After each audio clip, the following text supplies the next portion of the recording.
Composition and the use of, next है हमारा composition and the use of plane carbon steel. अभी हम पहले प्लेन कार्बन स्टील की बात करेंगे क्योंकि हमने प्लेन कार्बन स्टील पहले पढ़ा था, उसके बाद एलॉय स्टील की बात करेंगे क्योंकि एलॉय स्टील हमने सेकंड में पढ़ा या नेक्स्ट पढ़ा था। तो पहले हम बात कर रहे हैं प्लेन कार्बन स्टील की। अभी अपन प्लेन कार्बन स्टील की बात करते हैं जिसमें कि कार्बन और कार्बन का बेसिक कॉम्बिनेशन आयरन कार्बन का होता है, लेकिन कुछ एडिशनल एलिमेंट भी हो सकते हैं, लेकिन वो लिमिट के नीचे रहेंगे। लिमिट के बाहर होने के बाद वो एलॉय स्टील में कन्वर्ट हो जाते हैं, तो हम उसको एक लिमिट के नीचे रखेंगे, इसीलिए उनको कहेंगे प्लेन कार्बन स्टील। ये आप पहले पढ़ चुके हो। तो यहाँ पे लिखा हुआ आईएस डेजिग्नेशन। आईएस का मतलब होता है इंडियन स्टैंडर्ड डेजिग्नेशन। जैसे कि हम मार्केट में कोई चीज परचेस करने जाते हैं, हर चीज का स्टैंडर्ड होता है, शूज के स्टैंडर्ड्स होते हैं, कपड़ों के स्टैंडर्ड्स होते हैं, तो मतलब एक साइज लिखा होता है, उसके ऊपर एक नंबर लिखा होता है, 30 नंबर, 40 नंबर, 45 नंबर, ठीक है, 6, 7, 8, 9 नंबर। तो ये जो नंबर्स हैं ये डिफाइन करते हैं स्टैंडर्ड, ठीक है। हमको ये नहीं बताना था कि इतने सेंटीमीटर के हमारे लेग्स हैं तो हमको ये शूज का साइज के शूज चाहिए, तो हमने क्या किया, उसको डिफाइन कर दिया कितने सेंटीमीटर, यानी कि ये साइज का शूज आएगा आपको, ठीक है। तो यही है आपका, इस तरह से स्टैंडर्ड डिफाइन किया गया है किसका, मेटल्स के लिए। तो आपको अगर प्लेन कार्बन स्टील की बात करते हैं हम, तो यहाँ पे जो डिफाइन किया गया, ये जो लिखा हुआ है सर्किल के अंदर, C04, C07, C14, C25, C35, Mn75, C45, C55, Mn75, C65 और C85, ये जितने भी लिखे हुए हैं ये डिफाइन करेगा क्या, C04 क्या डिफाइन करेगा, C04 डिफाइन करेगा कि कितने परसेंट का आपका मैक्सिमम कार्बन है और कितने परसेंट मैक्सिमम मैग्नीज है, ठीक है। C07 डिफाइन करेगा क्या, 0.12% मैक्सिमम कार्बन है, 0.5% मैक्सिमम मैग्नीज है। तो इसी तरह से आपके जितने भी लिखे हुए हैं ये सारे डिफाइंड हैं। इनका मतलब ये स्पेसिफिकेशन इसके स्पेसिफाइड है कि इस परसेंटेज में ये मिलाया जाएगा, तो ये कॉम्बिनेशन से हम इसको डिफाइन करेंगे। तो ये जहां पे जो लिखे हुए हैं ये हमारे आईएस डेजिग्नेशन है, इंडियन स्टैंडर्ड के डेजिग्नेशन है। अब इसका यूजेस क्या है, ये एक जर्नल, एक टेबल है जिसको आपको एक रीड आउट कर लेना है। हालांकि सब चीज आप याद नहीं करना हमको, लेकिन एक जर्नल वे में आपको एक माइंड में होना चाहिए कि किस ग्रेड के परसेंटेज की स्टील से क्या चीज बनाई जाती है, ठीक है। तो G04 इलेक्ट्रिकल इंडस्ट्रीज में यूज किया जाता है, जहां पे इलेक्ट्रिकल अप्लायंसेस बनाए जाते हैं, इलेक्ट्रिकल एप्लीकेशंस होते हैं, उनमें हम इनका यूज करते हैं। C07 का यूज करेंगे ऑटोमोबाइल बॉडी पार्ट्स में, ठीक है, हुड्स में, फ्रेम्स में, पैनल्स में, ठीक है। इसके साथ साथ C14 का यूज करते हैं हम शाफ्ट में, शाफ्ट के बाद cam shaft, worm gear, spindles, ठीक है। तो ये सारी चीजों का यूज हम C07 में करते हैं। नेक्स्ट है आपका ऑटोमोबाइल्स, फोर्जिंग। ऑटोमोबाइल की बहुत सारी फोर्जिंग्स होती हैं, उसमें यूज किया जाता है बोल्ट्स बनाने में, नट्स बनाने में, studs, levers etcetera. As a nut और बोल्ट तो आपने देखे होंगे, ठीक है, नट एंड बोल्ट तो आपने देखे होंगे, लेकिन ये हुड्स, स्टड्स क्या होते हैं, स्टड्स जो होते हैं इस तरह के नट होता है जिसमें कि थ्रेड बना होता है, और इनको हम दोनों जगह से कस सकते हैं, यहाँ से भी कर सकते हैं, यहाँ से भी हम इसको नट से लॉक कर सकते हैं, ठीक है। इसमें एक हिस्सा बाहर निकला था जिसको हम क्या करते हैं, किसी बॉडी पे कस देते हैं, और इसके अलावा इसके ऊपर एक नट को हम कसा जाता है। तो जो आपका बोल्ट होता है ये बोल्ट से थोड़ा सा अलग होता है, जो बोल्ट होता है उससे थोड़ा अलग होता है। नट और बोल्ट तो आपने देखा है, लेकिन जो स्टड होता है ये थोड़ा सा डिफरेंट होता है, ये भी एक मैकेनिकल कंपोनेंट की तरह होता है। इसी के साथ साथ यहाँ पे लिखा हुआ है एक हुड्स जो होते हैं, आपने हुड्स जो होते हैं जैसे इस तरह का कुछ फ्रेम्स है ना, जैसे आपके चिमनी वगैरह में फ्रेम्स लगे होते हैं, इनको कहा जाता है हुड्स। ये तो दिख रहा है आपको, इस तरह का जो चिमनी में फ्रेम लगे होते हैं, आपने देखा होगा, इसको कहते हैं हुड्स। इसके साथ साथ यहाँ पे रेलवे कपलिंग्स बनाई जाती है, ड्राइविंग रिंग्स बनाए जाते हैं, फ्लेंजेस बनाए जाते हैं, हैंड टूल्स बनाए जाते हैं। C45 में machine tool spindles, machine tool जो होते हैं उनके स्पिंडल्स बनाए जाते हैं, लार्ज गियर्स बनाए जाते हैं, बोल्ट्स एक्सेट्रा। C55 में crankshaft, key, cam, rifle barrel, ball mills of the ball mills मतलब जहां पे बॉल का यूज किया जाता है मिल्स में, या बॉल का क्या आपके रोलर बेयरिंग्स जो होती है उसमें बॉल जो लगाई जाती है उनका मैन्युफैक्चरिंग इनसे किया जाता है। लेमिनेटेड स्प्रिंग यानी कि लीफ स्प्रिंग, ठीक है। फिर उसके बाद रेलवेज के लिए, व्हीकल्स के लिए सपोर्ट एंड फाउंडेशन स्प्रिंग, कुछ फाउंडेशन स्प्रिंग्स होती है, कुछ जगहों में हम फाउंडेशन में स्प्रिंग लगाते हैं ताकि आपकी जो मशीन है वो वाइब्रेट ना करे, या वाइब्रेट होने से फाउंडेशन डैमेज ना हो, जिसकी वजह से आपका फाउंडेशन, जिस फाउंडेशन में मशीन को होल्ड किया गया है वो क्रैक ना हो, इसीलिए हम क्या करते हैं, फाउंडेशन स्प्रिंग का वहां पे यूज करते हैं। तो इन सब का जो एप्लीकेशन है वो इस ग्रेड के स्टील से बनाया जाता है। फिर इसके बाद spring steel for general engineering uses not subjected to severe stress condition, कोई ऐसी स्टील स्प्रिंग्स जहां पे सीवियर लोड नहीं लगता है, मिनिमम या मीडियम रेंज का लोड होता है, वहां पे हम इनका यूज करते हैं और मैन्युफैक्चरिंग करते हैं इस ग्रेड के स्टील से स्प्रिंग। एक थोड़ा सा बेसिक आइडिया हुआ आपको कि प्लेन कार्बन स्टील का हम यूजेस कहाँ करते हैं और उनको कैसे डिजिग्नेट करते हैं। ये जो लिखा हुआ है ये अभी हम आगे चल के पढ़ेंगे कि किस तरह से इनको डिफाइन किया गया, कैसे बताया गया, ये कैसे बना है, ये हम आगे चल के पढ़ेंगे। अब जाते हैं नंबर 2।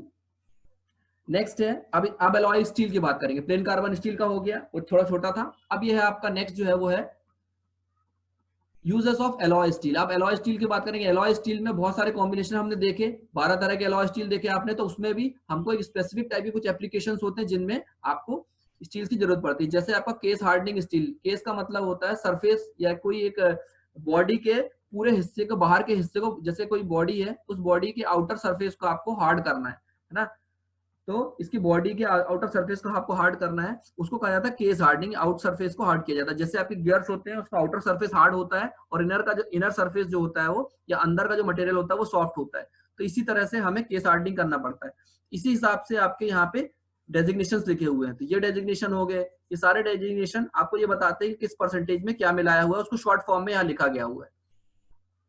और इनके कॉम्बिनेशन यहाँ पे बने हुए हैं, कार्बन, सिलिकॉन, मैग्नीशियम, इस तरह से ये सारे कॉम्बिनेशन आपको एक रफली माइंड में रखना है कि क्या कॉम्बिनेशन में क्या बनाया जाता है और किस चीज में क्या चीज अवेलेबल नहीं है, क्या चीज मिक्स हम नहीं करते। ठीक है, इससे क्या क्या बनाया जाता है। गजन पिन जो होती है आपके पिस्टन में लगी होती है, राइफल्स में इसका यूज किया जाता है, couplings and the rope sockets में इनका यूज किया जाता है, रोलर बीलिंग्स होती है उनमें यूज किया जाता है, मेजरिंग इंस्ट्रूमेंट, बहुत सारे मेजरिंग इंस्ट्रूमेंट्स होते हैं उनमें इनका यूज किया जाता है। ठीक है, प्रेशर गेजेस हो गए, आपके किसी तरह के मेजरिंग इंस्ट्रूमेंट्स हो गए, वर्नियर कैलिपर या आपके किसी तरह के गेजेस में इनका यूज कर सकते हैं आप। Medium size gear, wheel and shaft for vehicles. ठीक है, छोटे गियर्स, जो छोटे गियर्स होते हैं उनमें इनका यूज किया जा सकता है। साथ ही साथ gear boxes and transmission component, जहाँ पे गियर बॉक्स बनते हैं या गियर बॉक्सेस में इनका यूज करते हैं। ट्रांसमिशन के कंपोनेंट जैसे आपके शाफ्ट होते हैं, है ना, जो ट्रांसमिशन शाफ्ट होते हैं उनमें इनका यूज कर सकते हैं हम।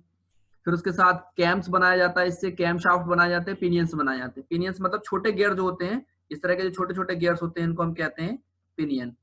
ठीक है, PINION। छोटा गियर जो होता है उसको, बहुत बारीक जो गियर होता है उसको पिनियन बोलते हैं, और बड़े जो साइज के गियर होते हैं उनको हम गियर्स बोलते हैं। Heavy duty components in aerospace engines and gear heavy worms. तो बड़े बड़े वॉर्म गियर, आपने गियर के बारे में पढ़ा होगा, गियर कितने टाइप के होते हैं।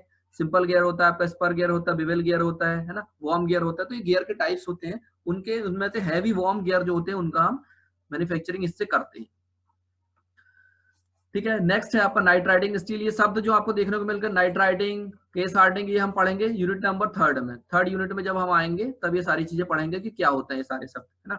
इसके हिसाब से आपकी ये क्लास, ये आपके इस तरह से डेजिग्नेशन है इनके। IS डेजिग्नेशन यहाँ पे लिखे हैं इनके, ये है। ठीक है, इसके कॉम्बिनेशन यहाँ पे लिखे हुए हैं, सब रीड करने की जरूरत नहीं है ना। ये आपको एक बेसिकली हल्का से एक रफली रीड करना है। इसका यूज कहाँ एयरक्राफ्ट में किया जाता है, मोटर कार इंजन में किया जाता है उनके सिलेंडर्स बनाने में करते हैं, इंजन के सिलेंडर्स में, टेक्सटाइल मशीन्स में, प्लास्टिक मोल्ड्स में, और इन सब में किया जाता है।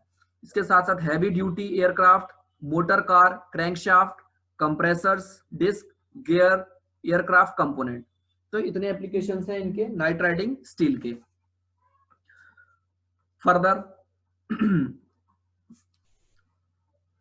बात करेंगे low and medium alloy steel की। यह भी आपका अलॉय स्टील ही चल रहा है, लो एंड मीडियम की बात करते हैं। अगर हम इसमें, अगर लो और मीडियम अलॉय में अलॉय का कॉम्बिनेशन में आते हैं स्टील के साथ, तो किस तरह के डेजिग्नेशंस होंगे, ये डेजिग्नेशन लिखे हुए हैं।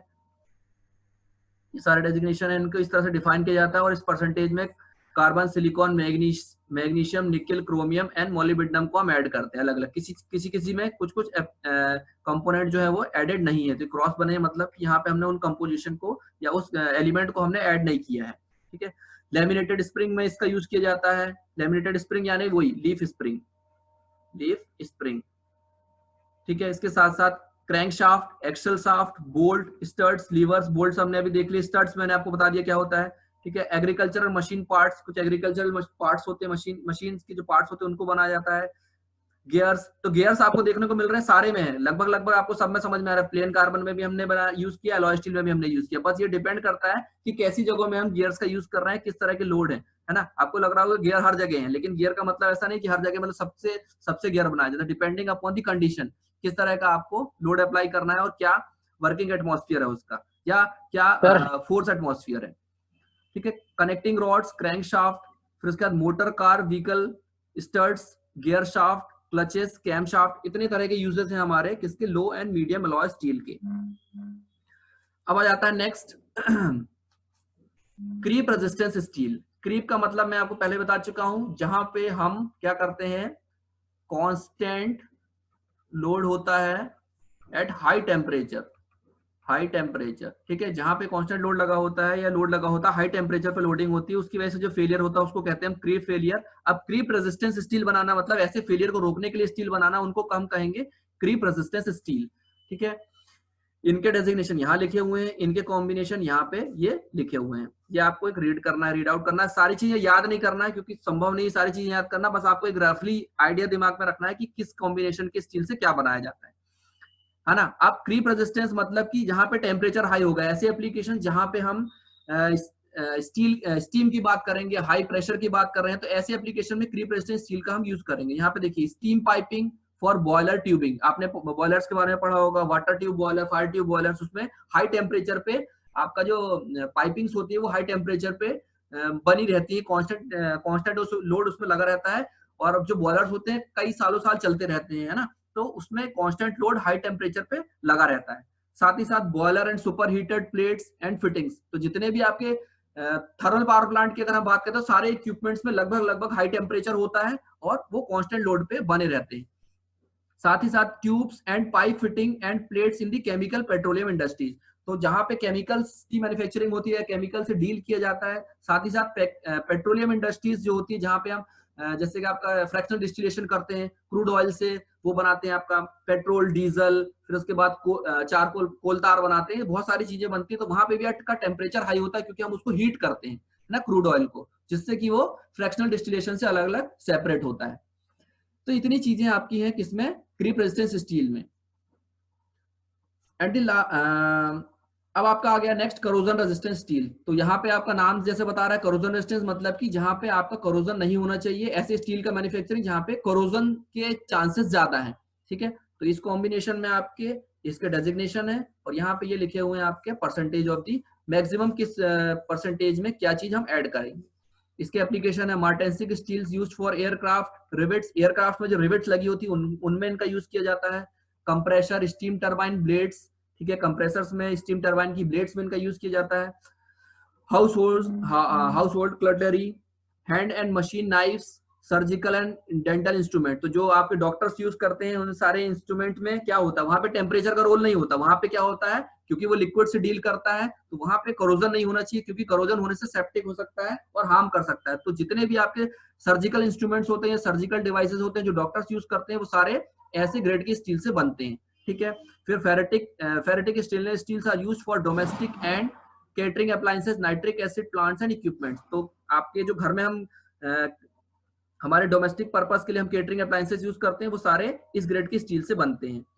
फिर austenitic stainless steels are used for aircraft fire walls, radars and microwaves, antennas, household appliances and refrigerator tray, तो रेफ्रिजरेटर के आपकी जो ट्रे होती है अंदर जो लगी रहती है वो सारे ऐसे मटेरियल की बनते हैं ताकि वो कोरोजन रेजिस्टेंट रहे, क्योंकि पानी कंटिन्यूसली उसमें वहां पे रहता है, एटमॉस्फेयर या मॉइस्चर कंटिन्यूसली रहता है, जिसकी वजह से वो कोरोजन हो सकता है, तो उसको अवॉइड करने के लिए हम इन ग्रेड की स्टील का यूज करेंगे।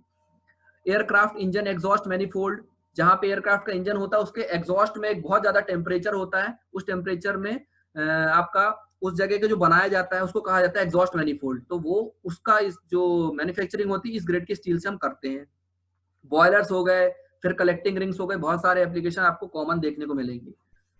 नेक्स्ट है the parts and equipments for chemical, paper making and textile and printing industries, तो ऐसी इंडस्ट्रीज जहां पे आपके वाटर, केमिकल या हाई कंटेंट में एसिड होता है, जैसे कि आपकी केमिकल इंडस्ट्रीज होती हैं, पेपर मेकिंग इंडस्ट्री वहां पे हम केमिकल्स का यूज करते हैं, ठीक है, टेक्सटाइल इंडस्ट्रीज और प्रिंटिंग इंडस्ट्रीज जहां पे प्रिंटिंग होती है किसी चीज की, तो ऐसी जगहों पे हम केमिकल्स का जनरली यूज करते हैं ताकि आपका काम आसान हो सके, तो उस एप्लीकेशंस में भी रस्ट होने के चांसेस ज्यादा हैं, तो वहां पे भी हम क्या करेंगे, इन ग्रेड की स्टील्स का यूज करेंगे।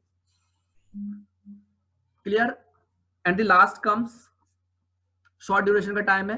अब हम बात करते हैं वॉल्व स्टील की। अब देखिए वॉल्व का मतलब आपको सबको पता है, इंजन में वॉल्व्स लगे होते हैं ओपन करने के लिए और क्लोज करने के लिए, है ना। वॉल्स यूज लगे होते हैं और इसमें आपका फ्यूल इनटेक होता है, एग्जॉस्ट होता है। तो ये जो होते हैं वॉल्स, इन वॉल्स को बनाने के लिए इस ग्रेड के स्टील का हम यूज करते हैं 45 CR9 SI4, ठीक है। और इसमें इस कॉम्बिनेशन में मटेरियल एडेड होते हैं। और आउटलेट वॉल्स हो गए आपके इंजन्स के, लॉरीज के, कार्स के, वॉल सीट्स, ये सारी चीजें इन ग्रेड के स्टील से बनाया जाता है। क्योंकि जो नाम बता रहा है वो उसके पर्टिकुलर एप्लीकेशन शो करता है। क्योंकि यहाँ पे देखिए, यहाँ पे भी टेम्परेचर ज्यादा होगा, आपका हाई टेम्परेचर पे इसको डीलिंग करना है, कोरोजन का कोई काम नहीं है, तो वहां पे आपका हाई टेम्परेचर पे क्रीप फेलियर हो सकता है। तो इस तरह के एप्लीकेशन के लिए हम इस ग्रेड का स्टील का यूज करते हैं। And the last, tool steel. अब टूल की जहां बात करते हैं, यहाँ पे किस किस चीज से डील करना पड़ेगा? हाई टेम्परेचर होगा, ठीक है। दूसरा आपका वियर होगा। तो इन दोनों, बेसिकली इन दोनों चीजों से हमको डील करना, ये प्रॉब्लम रहेगी। हाई टेम्परेचर होगा, वियर होगा। तो हाई टेम्परेचर वियर करने वाला होना चाहिए टूल, मटेरियल ऐसा होना चाहिए कि हाई टेम्परेचर को बियर कर ले, साथ ही साथ आपके वियर को भी बियर करे, ताकि आपका मटेरियल जो ये टूल का मटेरियल है जल्दी से घिसे ना, क्योंकि वो दूसरे वर्कपीस को कट करता है। तो इसमें हम ऐसे ग्रेड के स्टील्स का यूज करते हैं। ये आईएस स्टैंडर्ड्स में लिखा होता है इस तरह से, और ये इनके कॉम्बिनेशन होते हैं। तो इसमें दो तरह के स्टील लिखे हैं, टूल स्टील यहाँ पे है, और ये high speed steel. High speed steel मतलब जिसमें हम बहुत ज्यादा हाई, जैसे सीएनसी मशीन्स होती हैं या आपकी ऑटोमेटिक मशीन्स होती है, इसमें कटिंग की जाती है। तो जहां हाई स्पीड पे कटिंग करते हैं उनमें उनको स्टील्स के, उस तरह के टूल्स को हम कहते हैं हाई स्पीड स्टील के टूल्स। तो यहाँ पे देखिए वेरियस एप्लीकेशन यहाँ लिखे हुए हैं। चिजल्स पंच बनाने में यूज करते हैं, लेथ सेंटर में, कोल्ड फॉर्मिंग रोल पे, प्रेस टूल्स में, डाई एंड एक्सट्रूशन, फोर्जिंग और hot heading, milling and worm cutter, reamers, drills, slitting saw, hacksaw, ये सारे मटेरियल जो होते हैं हाई स्पीड स्टील के बने होते हैं। साथ ही साथ high speed steel, high speed and heavy cut tools, worm and milling cutters, deep hole drills, गहरे जहां पे हमें डीप होल करना है मटेरियल में, उनमें यूज किया जाता है।